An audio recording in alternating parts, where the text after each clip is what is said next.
Chers bien-aimés dans le Seigneur, bonjour et que la paix du Christ soit avec vous. Étudions aujourd'hui le livre de Nahum. Nahum, un des 12 petits prophètes. Je vous propose d'explorer les 3 chapitres et d'intituler cette étude de Nahum « Dieu est riche en bonté mais redoutable pour ses ennemis ». La suite après la prière.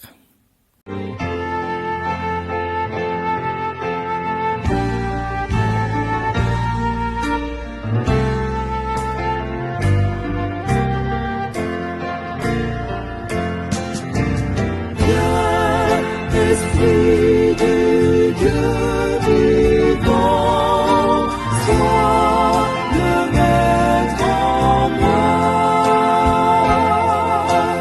Viens, Esprit du Dieu vivant, sois le maître en moi. Sonde-moi,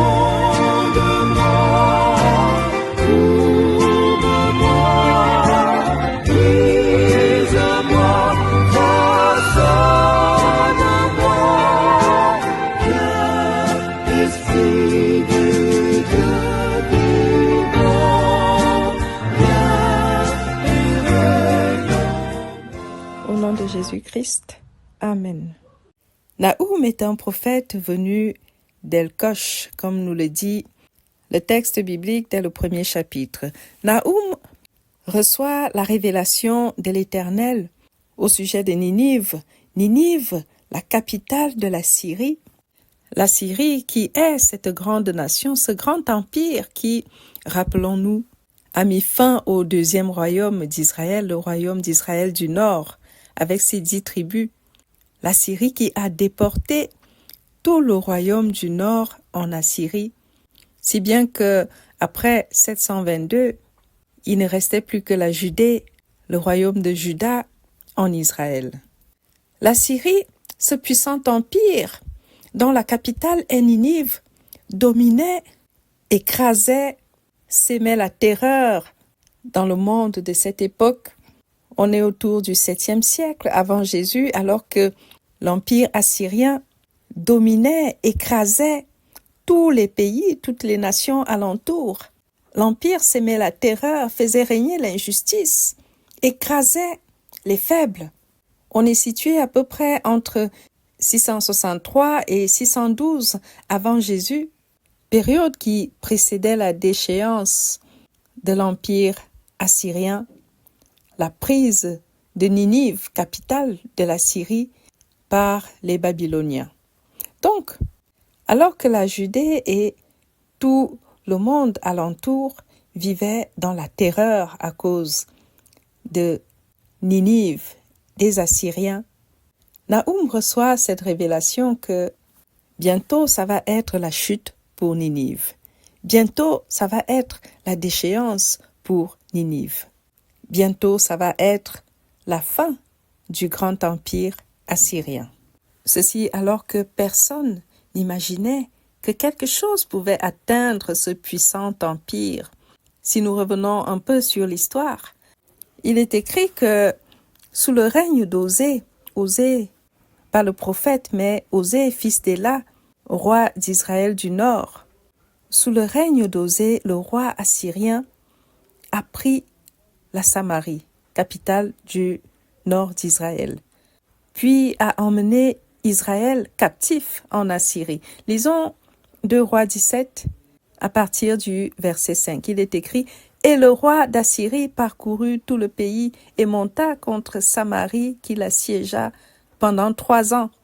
La 9e année d'Osée, le roi d'Assyrie prit Samarie et emmena Israël captif en Assyrie. Il les fit habiter à Calach et sur le Kabor, fleuve de Gozan et dans les villes des Médès. Cela arriva parce que les enfants d'Israël péchèrent contre l'Éternel leur Dieu, qui les avait fait monter du pays d'Égypte, de dessous la main de Pharaon, roi d'Égypte, et parce qu'ils craignirent d'autres dieux. Arrêtons-nous là au verset 7, donc 2 Rois 17, de 5 à 7. Le grand empire assyrien était donc très puissant. Il avait déjà dominé détruit beaucoup de nations tout autour. Et c'est la Syrie, avec sa capitale Ninive, qui a mis fin au royaume du nord d'Israël. Les 10 tribus du nord ont été déportées en Assyrie et Dieu a laissé faire à cause de leur désobéissance. Donc, à l'époque de Nahum, il ne reste que la Judée, le sud d'Israël, c'est-à-dire le royaume de Juda et sa capitale Jérusalem. La Judée et ses alentours, la Galilée, personne n'est tranquille parce que l'empire assyrien domine, persécute, fait souffrir tout le monde, assujettit tout le monde. Il n'y a que des injustices. Alors, lorsque Nahum reçoit la révélation sur la fin prochaine de Ninive, parce que Dieu va agir, il proclame cet oracle, non seulement sur la destruction prochaine de Ninive, mais aussi la restauration du peuple de Dieu qui espère en lui. Ninive est désormais considéré comme l'ennemi de l'Éternel, l'ennemi du Dieu d'Israël, parce que les habitants de Ninive se sont enorgueillis.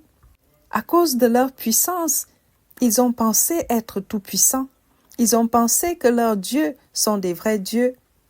Ils ont pensé qu'ils pouvaient sévir par des injustices sur les autres peuples. Alors ils ont été considérés, selon cet oracle, comme ennemis de l'Éternel. Dans cette révélation de Nahum, dès le premier chapitre, la destruction imminente de Ninive est décrite. Lisons par exemple quelques extraits de ce qui attend Ninive. Selon cette révélation de Dieu à son prophète, lisons Nahum 1 au verset 11. Il est écrit « C'est de toi qu'est venu celui qui, contre l'Éternel, trame le mal et qui conçoit des desseins criminels. » Poursuivons avec Nahum 1 au verset 14. « Mais quant à toi, voici ce que décrète l'Éternel contre toi. Tu n'auras pas de descendance qui perpétue ton nom. Je ferai disparaître du temple de tes dieux les idoles taillées, les statues de métal fondu. Je prépare ta tombe contre toi. Tu ne vaux rien. » Arrêtons-nous là, mais le reste du texte est composé majoritairement d'oracles de destruction contre Ninive, de la description détaillée de la future déchéance de Ninive. Ceci nous montre que Dieu est redoutable contre ses ennemis. Autant Dieu est riche en bonté, autant il est redoutable et celui qui marche contre la volonté de Dieu, celui qui défie l'Éternel, devrait éprouver de la crainte. Car lorsque nous lisons la Bible, nous nous rendons compte que chaque fois que Dieu a eu à frapper ceux qui persistaient dans la rébellion ou le défiaient, c'était très triste à voir. Si nous citons un exemple, à peu près 2 siècles avant Nahum, rappelons-nous du roi Akab, qui était particulièrement idolâtre et n'obéissait pas à l'Éternel. Ce roi qui en plus a épousé Jézabel, une femme méchante et idolâtre. C'est ce roi Akab qui a convoité la vigne de Naboth et son épouse Jézabel a fait tuer Naboth pour que Akab puisse s'accaparer de la vigne. Alors Dieu qui n'aime pas les injustices, Dieu qui n'aime pas les oppresseurs, Dieu qui n'aime pas la méchanceté, considère que ceux qui agissent ainsi se déclarent comme ses ennemis. Or, Dieu est impitoyable avec ses adversaires. Revenons sur l'exemple que nous avons pris d'Akab et de Jézabel qui ont fait des choses absolument abominables. Dieu a décidé de les faire mourir tous les deux de façon très très violente et de détruire leur descendance. Lorsque nous lisons par exemple 2 Rois 9, alors qu'Akab était déjà mort et que son fils régnait, le prophète Élisée, chargé d'aller oindre celui qui allait remplacer Joram le fils d'Akab, a envoyé un des fils des prophètes vers Jéhu, celui qui allait remplacer le roi Joram, fils d'Akab. Si nous lisons 2 Rois 9, dès le verset 4, il est écrit « Le jeune homme, serviteur du prophète, partit pour Ramoth en Galaad. Quand il arriva, voici les chefs de l'armée étaient assis. Il dit « Chef, j'ai un mot à te dire. » Et Jéhu dit « Auquel de nous tous ?» Il répondit « À toi, chef. » Jéhu se leva et entra dans la maison, et le jeune homme répandit l'huile sur sa tête en lui disant « Ainsi parle l'Éternel, le Dieu d'Israël. Je t'oins, roi d'Israël, du peuple de l'Éternel. Tu frapperas la maison d'Akab, ton maître, et je vengerai sur Jézabel le sang de mes serviteurs, les prophètes, et le sang de tous les serviteurs de l'Éternel. Toute la maison d'Akab périra. J'exterminerai quiconque appartient à Akab, celui qui est esclave et celui qui est libre en Israël. Et je rendrai la maison d'Akab semblable à la maison de Jéroboam, fils de Nébat, et à la maison de Baïcha, fils d'Akia. Les chiens mangeront Jézabel dans le champ de Jisraël, et il n'y aura personne pour l'enterrer. Puis le jeune homme ouvrit la porte et s'enfuit. Arrêtons-nous là au verset 10. Et la suite de l'histoire nous montre bien que cette prophétie s'est réalisée. Jézabel a été tuée, jetée à travers la fenêtre, et elle n'a même pas pu être enterrée car les chiens ont mangé sa chair. Ceci pour dire que Dieu est redoutable contre ceux qui se dressent contre lui.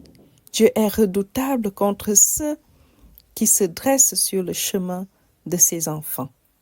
Parfois, ceux qui vivent dans la méchanceté ont l'impression que Dieu laisse faire. Mais lorsque Dieu décide d'agir, c'est toujours triste à voir, très triste à voir. Et c'est ce que Nahum a révélé dans son texte concernant le sort qui était réservé à Ninive. Car l'histoire nous dit que quelque temps après, au 7e siècle, vers la fin du 7e siècle, Ninive a été prise. Le grand empire assyrien pris et détruit par les Babyloniens. Dieu est redoutable avec ses ennemis, mais il est bon envers ceux qui espèrent en lui. Et c'est le message également que Nahum transmet dans ce texte. Si nous lisons par exemple le verset 7 du chapitre 1, il est écrit « Mais l'Éternel est bon, il est un sûr abri au jour de la détresse, et il prend soin de ceux qui se confient en lui. » Ce verset nous rappelle le psaume de David, le psaume du berger.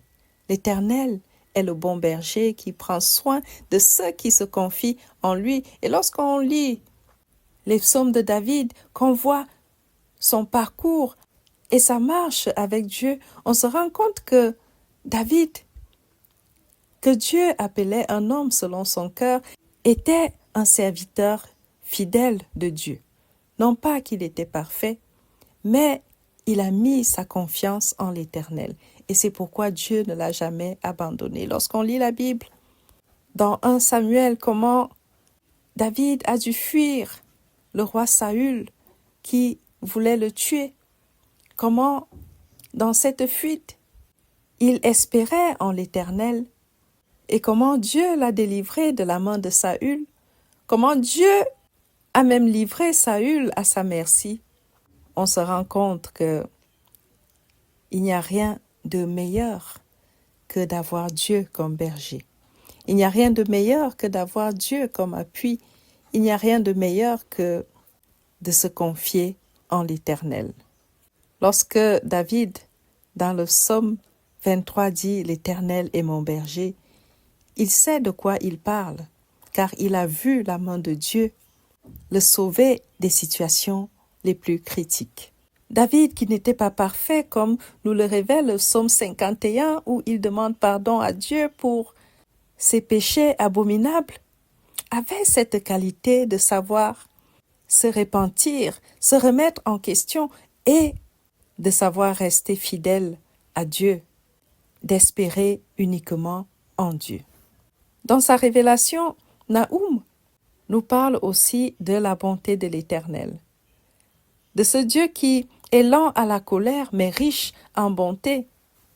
Il est impitoyable avec ses ennemis, mais il se souvient toujours de ceux qui espèrent en lui. Si nous lisons dans Nahum 1 au verset 12, il est écrit, l'Éternel parle à Juda qu'il s'apprête à restaurer.